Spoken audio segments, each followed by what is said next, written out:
جب تم تھک جاؤ تو اللہ کے سامنے جھک جایا کرو، کیونکہ لوگ تھوڑی سی غلطی پر چھوڑ جاتے ہیں اور اللہ تھوڑی سی عبادت پہ تھام لیتا ہے۔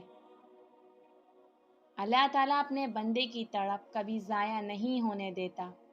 میرے سکون کے لیے اتنا ہی کافی ہے جب میرا دل کہتا ہے اللہ ہے نا، وہ سب ٹھیک کر دے گا انشاءاللہ۔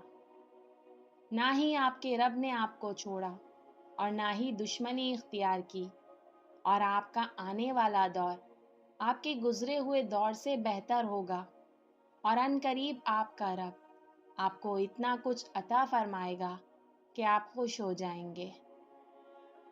ہم گناہ ایسے کرتے ہیں جیسے وہ دیکھ نہیں رہا، وہ معاف ایسے کرتا ہے جیسے اس نے دیکھا ہی نہیں۔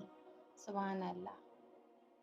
اے میرے رحیم اللہ، میرا صبر، میرا دل، میری آنکھ اور اس نکلنے والے آنسو تیرے کن کے شدت سے منتظر ہیں۔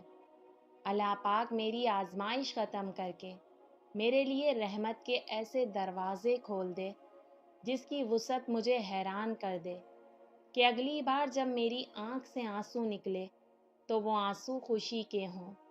آمین۔ توکل۔ جب تمہیں یقین ہو جائے کہ اللہ پاک کے فیصلے ہی ہمارے لیے بہترین ہیں۔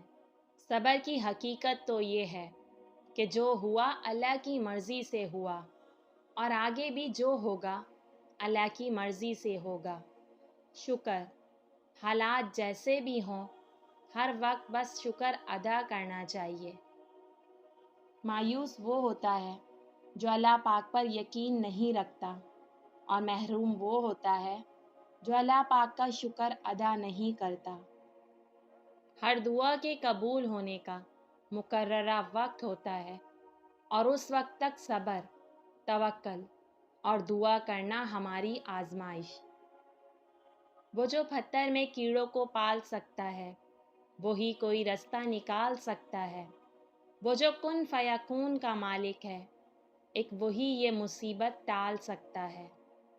عطا کرنے کے طریقے مختلف ہو سکتے ہیں، لیکن میرا رب دعائیں رد نہیں کرتا۔